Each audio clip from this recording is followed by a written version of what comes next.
Good morning, friends and followers and YouTubers, YouTube creators, subscribers and Trevorites. Yes, but mainly good morning to you, the subscribers, because you're the ones that help the channel grow.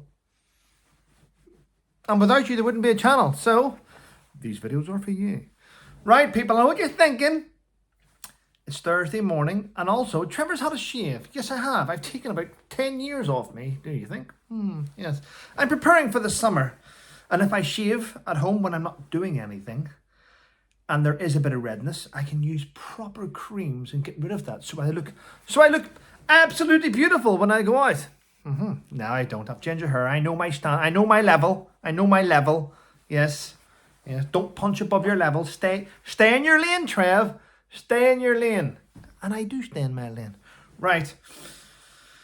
Well, this morning's been hilarious for me already. I've got a little group chat on WhatsApp that I use. Now, I didn't have WhatsApp for ages. I'm going to be honest with you. I deleted WhatsApp. I got rid of it because I just had so many messages coming in and it just got overwhelming. And I just went, delete the app, and I restarted it. But I've got a group chat, which is quite funny, with my ex-wife in there, my new partner in there, and we chat and we have a laugh. And it's quite funny to listen to two ladies going off on a tangent. I'm like, whoa, back in, calm down, ladies. Let's do this, let's do that. I mean, it's great. I've got a great relationship, and I'm very honoured and humbled to have a good relationship with people around me. Yeah, treat people well, and even when you do separate, you can be in good terms. You don't have to hate each other. Yes. Anyway, what else is happening? Well, I've had loads of messages coming in, loads of emails coming in about issues on Twitter, which I'm not on, so I don't give a shit. And I'm having issues. Well, I'm not having issues, but there are a few people having a go at each other. I'm trying to be the white flag guy and go, listen, this is the truth. If you're gonna say something about somebody, you need to show proof. Show 100% proof that what you're saying is right, because either that, it's just hearsay. You can't just keep attacking each other. If you have evidence that someone's done something wrong, provide it. Show us all. But if you haven't got the evidence, then it's just not worth it. That's how I work anyway. So there we go. Anyway. Thursday. Will I go fishing today? I don't know. I don't know what he wants to do, but I'll do whatever he wants to do. I have to watch because he did fall on the ice rink a while ago at the end of school term, and he did something to his wrist. And so I have to watch him. So I can't go to bounce or jump in Ipswich where he may hurt it. I can't do things. Yesterday I paid £60 fine to Ipserve, who fined me for spending 43 minutes extra in a retail park shopping. Can you believe that shit? Imagine going shopping and going, well, you have to be in and out in 3 hours, but you've got jump for kids, which is about 2 hours. You've got go outdoors, you've got the range, you've got Toys R Us, you've got a bed shop, furniture, Oakland. You've all these different shops here, and I'm only allowed 3 hours to shop. And if I overstep those 3 hours in different shops, then I'm going to get fined £60. I mean, it's absolutely ridiculous. I could have fought it, but I don't. I just thought, you know what? I couldn't be bothered with the bullshit. I mean, but there we go. And it was weird yesterday because I tried to pay the £60 fine. Check this out. I hope Ipswich are watching this. So I tried to pay the £60 fine. So basically the fine was sent to my old marital home where my vehicle is registered, okay? And it's going to stay registered there. I don't care. So, but my bank cards are registered to where I live now. So I'm on there and I go onto the line and I type in IPSD and the code and I type in my registration. It comes up a picture of my vehicle. All this thing, £60 fine. You overstayed your stay by 43 minutes. I'm like, okay. Tried to pay it. Transaction declined. I'm like, doesn't make sense. Tried to pay it again. Transaction declined. Phoned them up, got through. Hi, how do I pay this? Well, I'm working from home today. All right, so you're working from home today. Okay, that's good. So you're in your own home and you're going to give me advice. Okay. How do I pay this? Well, I'll speak to my manager. Wait. I'm waiting on the phone 10 minutes. She goes, speaks, comes back. Did you type in the right address? Are you? Okay. I typed, You need to type in the address that the fine was sent to. Yes, it was sent to my old marital home. I've typed in that address. Yeah. Well, it might be because your bank card's registered to this address and the fine's registered to that address. I'm like, okay. So I says, I'll try again. Went back out. Used a different bank card. Transaction declined. Phoned her back up. Tried it again. Well, it must be an issue with your bank. Okay, I'll try and sort it. So I got in touch with Lloyd's Bank. This is nightmare. Got in touch with Lloyd's Bank. Lloyd's Bank went, well, there's no holes on your card, Mr. Colt. You know, there's nothing blocking it. We can see that you've tried to make payment. Yep. It might be an issue. It's definitely an issue there, Rant. So I phoned them back up. I goes, listen, okay, tried to pay it again. Got it. I said, listen, I've tried to pay now three times with this card and one time. It's not letting me pay. What do you suggest I do? Can you write a check? I says, no. Who in 2023 has a fucking checkbook? Oh, sorry. Okay. So your vehicle registered over there in your own marital home? Yep. Well, you might have to change your logbook. I says, stop. Do you realise what you're saying? You want me to go and change the logbook in my vehicle to pay a fine? That is a bullshit fine in your company. I said, tell you what I'm going to do. I'm going to take a step away. I'll have a look at it tomorrow. I'm sick and tired of doing it today. But you've now got me logged that I've tried to pay it 4 times. Yes, we do. Okay, done. In the end of the day, this is what I did. I said to the ex-wife, can you do me a favour? If I transfer £60 into your bank account now, can you please pay this fine? Here's the code, here's the stuff. And she went, yeah, of course. She paid it first time. And I'm like, I should have just went, you know what? Maybe this is God telling me something. Maybe this is a sign where it's saying, don't pay for the bullshit, Trevor. Fight it out. And I should have. It was a sign. It was a sign that I shouldn't have paid it, but I did anyway. Yes. Right, what else is happening? TV chef James Martin, who does a show called Saturday Kitchen, and he normally hosts it at his home. He does. He brings in guests. He's got a beautiful home.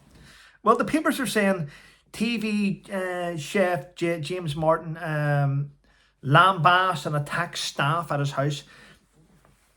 That's what they were trying to put out. But if you look further into the story, you will see that TV chef James Martin was hosting the show at his home.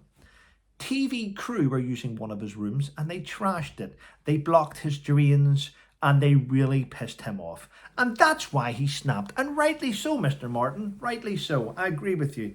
I'd have snapped as well. You let people into your home and they abuse your hospitality. And that's what was happening. So well done for standing up. It's just a pity that someone let out that creepy little story that you were a nasty man. But there we go.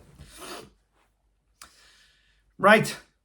When bills are all-time high and we're all struggling with to pay different things, the Home Office has forked out tens of thousands of pounds of taxpayers' money, and they have purchased dozens of marquees, which they have set up in disused military camps as they prepare for an influx in people crossing the channel. Wow, isn't that good? Imagine, let's flip that and pretend the Home Office has forked out tens of thousands of pounds on marquees, which they've put up in a disused military camp, preparing to get homeless veterans off our streets. Would that not be a better headline? Yes, it would be, wouldn't it? But, as I said, politicians don't give a shit. Yes, they only care about, they care about votes. They care about ballots. That's what they care about. If you challenge that, they'll do something. Yeah. And I'm getting a few messages about the Right Honourable Johnny Mercer, who's the Veterans Minister. I'm getting a lot of messages about his wife. Apparently his wife is on Twitter having a go at different people, and some of it is quite ugly. Some of it's quite, not her, some of the stuff she's writing is quite ugly. But there we go. I'm sure she won't get restrictions on Twitter or social media. No, because she's the wife of a politician. The rest of us would get 7-day bans and kicked off, wouldn't we? And suspended if we acted the way she's acting. But there we go. Right. Now, a while ago, and I even did it on GB News when I spoke to Patrick Christie, and I said,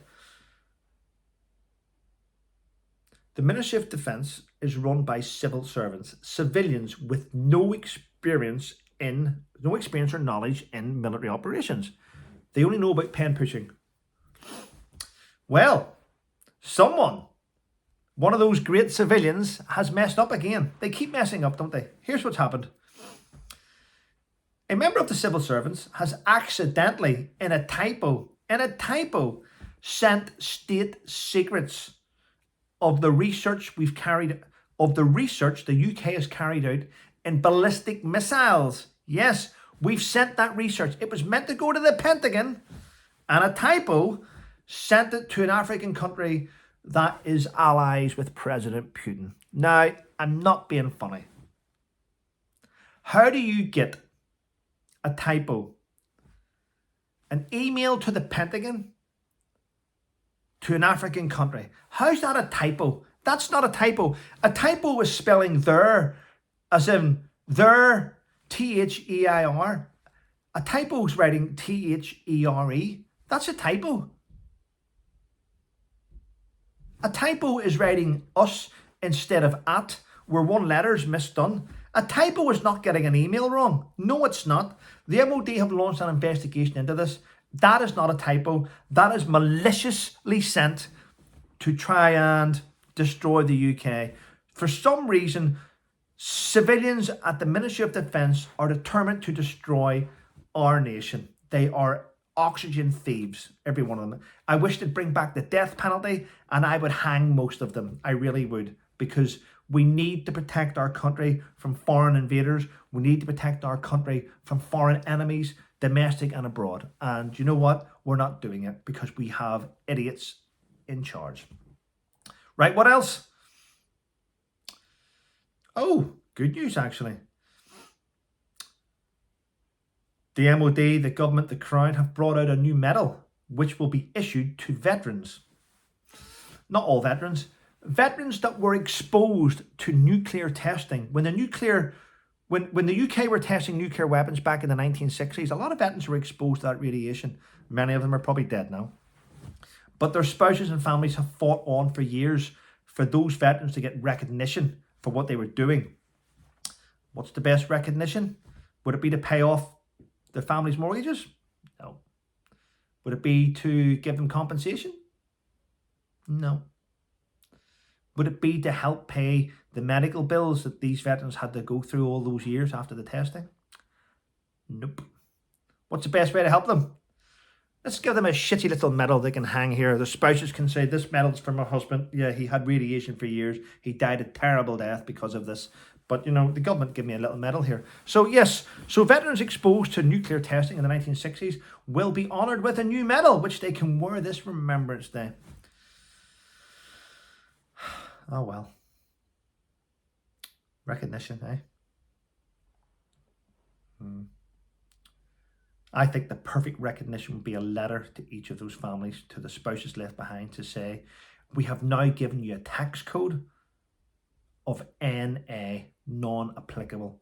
So that's your tax code now, and you don't have to pay tax for the rest of your lives. It's probably only about 30 years anyway they've got left, but give them something worthwhile. Give them something they can smile about. You know, not something they can pull out of a drawer every 12 months. And if you've got a young daughter or a gay son, doesn't really matter, and they're into Barbie, well, Barbie dolls are flying off the shelves due to the new Barbie movie. They're flying off. All the merchandise is being sold out, and we're heading towards Christmas. So if you want to get your kids a Barbie for Christmas, I would suggest you buy it pretty soon, or order it pretty soon, or it's not going to be available due to the high sales. And I'm going to end on one thing. We know there's fires burning through roads and burning through parts of the continent. Well, guess what? Holiday makers are saying, well, we arrived here and there was fires everywhere, but it's not put us off. We're determined to have a great holiday. I know, we arrived here and it's great day. We like the heat we do, don't we, lad? Yeah. We love it. Over there, fire there. Brilliant. Then you get the ones from Inverness.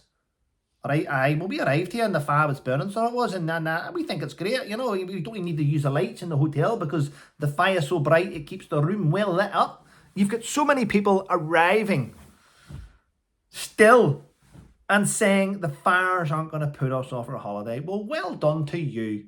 Let's just hope you don't get sunburnt or fire burnt.